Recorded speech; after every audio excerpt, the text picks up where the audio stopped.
Hello दोस्तों, मैं धीरेन स्वागत करता हूं आपका एग्ज़ाम स्टडी विद संगीता में। दोस्तों, आज के इस वीडियो में हम देखेंगे एनसीईआरटी एग्ज़ाम प्लेयर बुक से धातु और अधातुओं से बनने वाले top 35 most important MCQ question को। दोस्तों, इस बुक से रेलवे ग्रुप डी में बार बार क्वेश्चन आ रहे हैं, ये आपको भी पता है। और इस सीरीज़ को हम जल्द से जल्द कोशिश करेंगे कि इसमें जितने भी चैप्टर हैं, एक दिन में 3 से 4 चैप्टर करके इस बुक को जल्दी ख़त्म कर दिया जाए। और आज हम इसमें सुपर फास्ट रिवीजन करने वाले हैं, क्योंकि हम धातु अधातु को पहले भी पढ़ चुके हैं। ठीक है, 3 से 4 वीडियो मैंने पहले डाले हैं धातु अधातु के, और साइंस में हम इसको बार बार पढ़ते भी हैं। तो आज हम इसका यहाँ पर सुपर फास्ट रिवीजन करेंगे एग्ज़ाम से पहले। जिनका एग्ज़ाम 3rd या 4th फेज़ में है या 2nd फेज़ में चल रहा है, वे बच्चे इस वीडियो को अवश्य देख कर जाएँ। धातु और अधातु यहाँ से क्वेश्चन सबसे ज़्यादा आ रहे हैं, इसलिए मैंने इस वीडियो को सबसे पहले यहाँ पर इस टॉपिक को लिया है। ये वीडियो यदि आपको अच्छा लगता है, हेल्पफुल लगे, तो प्लीज़ वीडियो को लाइक और शेयर जरूर कीजिएगा। और यदि अब तक आपने हमारे चैनल को सब्सक्राइब नहीं किया है तो प्लीज़ चैनल को सब्सक्राइब जरूर कीजिएगा, जिससे कि आपको मेरे आने वाले नए वीडियो का नोटिफिकेशन टाइम पर मिलता रहे। तो चलिए स्टार्ट करते हैं धातु अधातु को एनसीईआरटी एग्जाम प्लेयर बुक से। धातु एवं अधातु स्टार्ट करते हैं। दोस्तों, पहला क्वेश्चन देखते हैं। देखिए, पहला क्वेश्चन थोड़ा छोटा कर लेते हैं। पहला क्वेश्चन है यहाँ पर, धातुएं निम्नलिखित में से कौन सा गुणधर्म नहीं दर्शाती हैं? तो देखिए, इस क्वेश्चन का सही आंसर है ऑप्शन सी, द्युतिहीनता। ठीक है, द्युतिहीनता इसका मतलब होता है डलनेस। क्या होता है? डलनेस। अब डलनेस का मतलब क्या हुआ? देखिए, ये गुण होता है अधातुओं का। ठीक है, डलनेस का मतलब है चमक नहीं होती इसमें। अब क्या कह रहा है? धातुएं निम्नलिखित में से कौन सा गुणधर्म नहीं दर्शाती हैं? आंसर है द्युतिहीनता, यानी कि डलनेस। और क्या क्या गुणधर्म इनके? विद्युत चालकता होती है धातुओं में, ध्वनिक प्रकृति रहती है इनमें, और तन्यता भी होती है, लेकिन द्युतिहीनता इनमें नहीं होती है। क्वेश्चन नंबर 2, धातु के पतले तार खींचे जाने के गुण को क्या कहते हैं? देखिए, धातु को जब हम किसी धातु को पीटते हैं, ठीक है, हथौड़े से पीटते हैं या फिर उसको खींचते हैं, तो ये गुण कहलाता है दोस्तों धातु का तन्यता का गुण। ठीक है, तन्यता, यानी कि ऑप्शन ए सही हो जाएगा। धातुओं के पतले तार खींचे जाने के गुण को क्या कहते हैं? तन्यता कहते हैं इसको। अगला क्वेश्चन देखते हैं। खाना पकाने के बर्तन बनाने में एल्यूमिनियम काम आता है। एल्यूमिनियम के कौन से गुणधर्म इसके लिए उत्तरदायी हैं? ठीक है, कौन से गुणधर्म उत्तरदायी हैं? तो देखिए, इस क्वेश्चन का राइट आंसर है ऑप्शन डी, यानी कि पहला और चौथा। देखिए, एल्यूमिनियम के कौन से गुणधर्म इसके लिए उत्तरदायी हैं? देखिए, इसके अंदर उच्च ऊष्मीय चालकता होती है। दूसरा, इसका गलनांक उच्च होता है। इसी कारण से खाना बनाने वाले बर्तन में हम एल्यूमिनियम का उपयोग करते हैं। निम्नलिखित में से कौन सी धातु ठंडे तथा गर्म जल से क्रिया नहीं करती? निम्न में से कौन सी धातु ठंडे तथा गर्म जल से क्रिया नहीं करती? राइट आंसर इसका Fe, यानी कि फेरस, लोहे की बात कर रहा है ये। तो भाई, यदि ठंडे और गर्म जल से क्रिया नहीं करती, किससे करती है? तो ये करती है दोस्तों भाप से क्रिया। किससे? भाप से। तो इसका आंसर हो जाएगा Fe। अगला क्वेश्चन है क्वेश्चन नंबर 5, आयरन तथा भाप के लंबे समय तक अभिक्रिया से आयरन का निम्नलिखित में से कौन सा ऑक्साइड प्राप्त होगा? अच्छे से याद कर लीजिएगा इन क्वेश्चनों को, क्योंकि दोस्तों क्वेश्चन सीधे के सीधे ऐसे ही छपे आ रहे हैं। ठीक है, तो इस क्वेश्चन का सही आंसर है ऑप्शन सी, Fe3O4। ठीक है, इसका रासायनिक नाम याद रखिएगा, इसका रासायनिक नाम है फेरेसो फेरिक ऑक्साइड। ठीक है, फेरेसो फेरिक ऑक्साइड। नेक्स्ट क्वेश्चन है, क्या होता है जब कैल्शियम को जल के साथ अभिकृत किया जाता है? क्या होता है जब कैल्शियम को जल के साथ अभिकृत किया जाता है? सही आंसर इसका ऑप्शन डी, ऑप्शन डी, यानी कि देखिए, यह जल से कम प्रचंड क्रिया करता है, और दूसरा, बने हुए हाइड्रोजन गैस के बुलबुले कैल्शियम की तरह चिपकते हैं।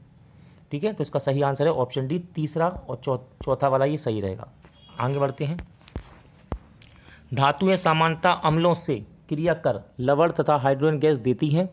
निम्नलिखित में से कौन सा धातु अम्ल धातु से अभिक्रिया कर हाइड्रोजन गैस नहीं देता है? इनमें से कौन सा हाइड्रोजन गैस नहीं देता है? पहले उसने कहा कि धातुएं सामान्यतः अम्लों से क्रिया कर लवण तथा हाइड्रोजन गैस देती हैं, लेकिन अब वो कह रहा है कि कौन सा अम्ल धातु Mn और Mg के अतिरिक्त अभिक्रिया से हाइड्रोजन गैस नहीं देता। तो इसका सही आंसर है HNO3, ठीक है, HNO3। अगला क्वेश्चन देखते हैं, मोस्ट इंपॉर्टेंट है, इसको हम साइंस में कई बार पढ़ भी चुके हैं। एक्वा रेजिया का संयोजन है, एक्वा रेजिया का संयोजन है यानी कि अनुपात पूछ रहा है आपसे ये, ठीक है। इस क्वेश्चन का सही आंसर है ऑप्शन सी। इसके अंदर HCl और HNO3, सांद्र HNO3 3:1 में होते हैं, ठीक है। एक्वा रेजिया का संयोजन क्या है, HCl और HNO3, ये 3:1 में होते हैं। निम्नलिखित में से कौन से आयनिक यौगिक नहीं है, इनमें से कौन आयनिक यौगिक नहीं है? राइट आंसर है ऑप्शन बी, ठीक है, HCl, ठीक है, HCl और CCl4, ये दोनों ही आयनिक यौगिक नहीं हैं।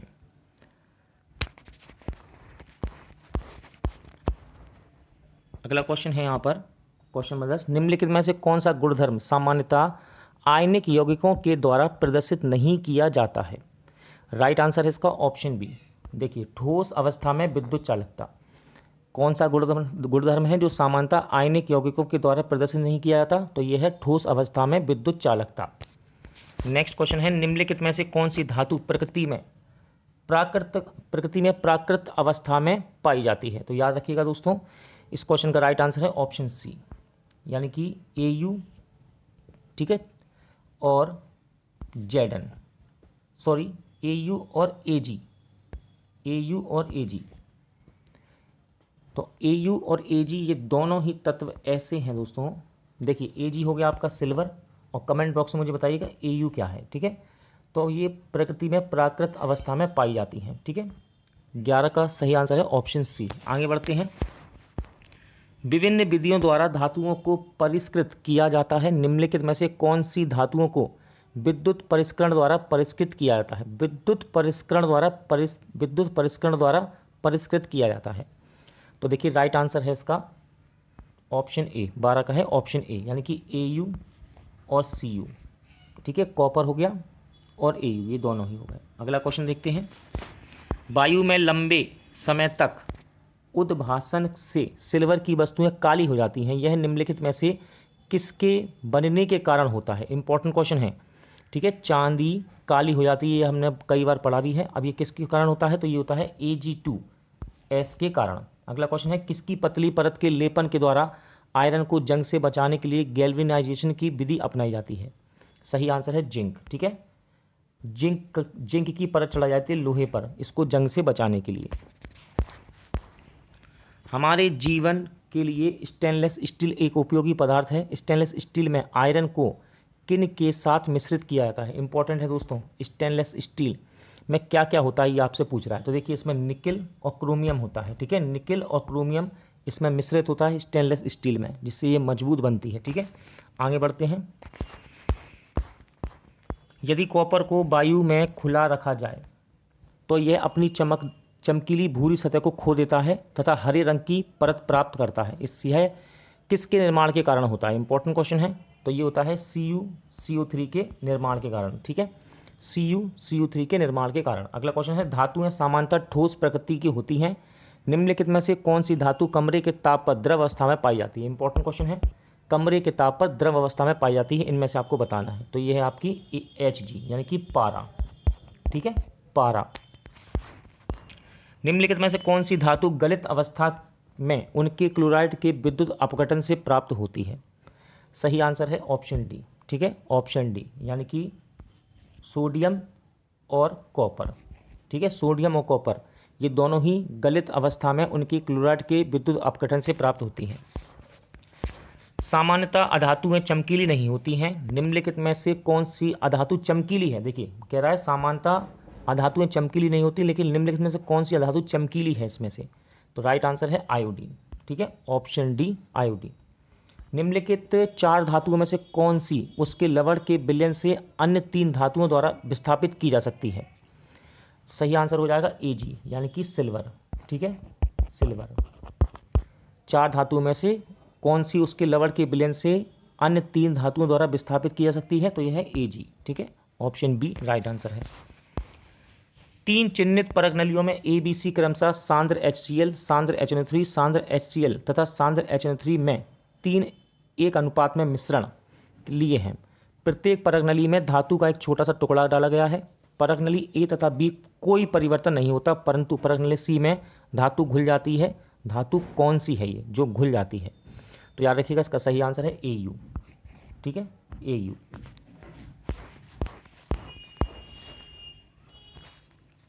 एक मिश्र धातु है, एक मिश्र धातु है, तो याद रखिएगा एक मिश्र धातु एक समांगी मिश्रण होती है। एक मिश्र धातु समांगी मिश्रण होती है। विद्युत, एक विद्युत अपघटनी सेल बनता है, तो ये कैसे बनता है? एक विद्युत अपघटनी सेल बनता है, तो ये बनता है दोस्तों ऑप्शन बी आपका राइट आंसर रहेगा। ऋण आवेशित एनोड से और ऋण आवेशित कैथोड से बनता है एक विद्युत अपघटनी सेल। जिंक के विद्युत परिष्करण के दौरान यह क्या करती है? तो देखिए याद रखिएगा कैथोड पर निक्षेपित होता है। ये जिंक के विद्युत परिष्करण के दौरान यह कैथोड पर निक्षेपित होता है।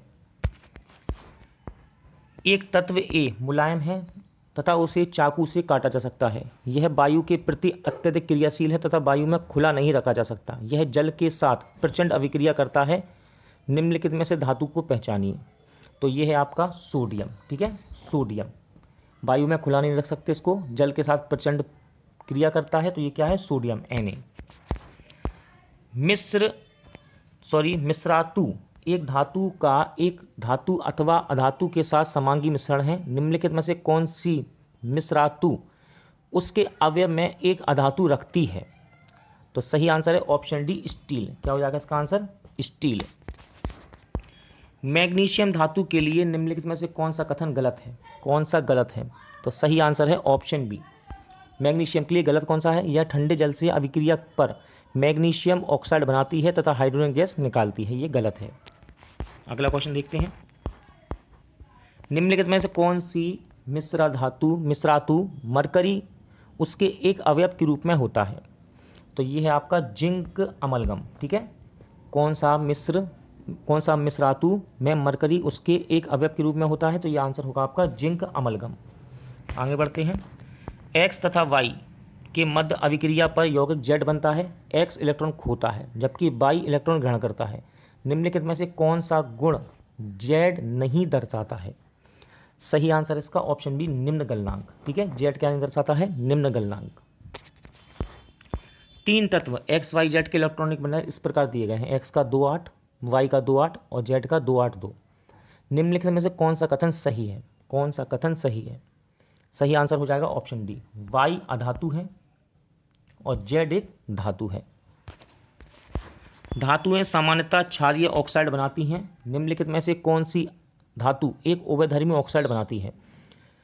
पहले उसने कहा कि धातुएं सामान्यतः क्षारीय ऑक्साइड बनाती हैं। निम्नलिखित में से कौन सी धातु एक उभयधर्मी ऑक्साइड बनाती है? तो इसका सही answer option C Al, aluminium. ठीक है, अगला क्वेश्चन है। सामान्यतः अधातु विद्युत के चालक नहीं होते। निम्नलिखित में से कौन सा विद्युत का अच्छा चालक है? कौन सा विद्युत का अच्छा चालक है? आंसर हो जाएगा ऑप्शन बी ग्रेफाइट। ठीक है, ग्रेफाइट। विद्युत तारों पर विद्युत रोधी पदार्थ की एक परत होती है। सामान्यतः उपयोग में लिए जाने वाला यह पदार्थ क्या है? तो देखिए इस पदार्थ को कहते हैं PVC। क्या कहते हैं? PVC। अगला क्वेश्चन है। निम्नलिखित में से कौन सी अधातु एक द्रव है? तो सही आंसर होगा ब्रोमीन। ठीक है, ऑप्शन बी। निम्नलिखित में से कौन सी अधातु एक द्रव है? आंसर होगा ब्रोमीन। निम्नलिखित में से कौन सी रासायनिक अभिक्रिया संपन्न होगी? निम्नलिखित में से कौन सी रासायनिक अभिक्रिया संपन्न होगी? आंसर इसका CuSO4 + Fe। ये संपन्न हो सकती है। ठीक है, संपन्न होगी CuSO4 + Fe।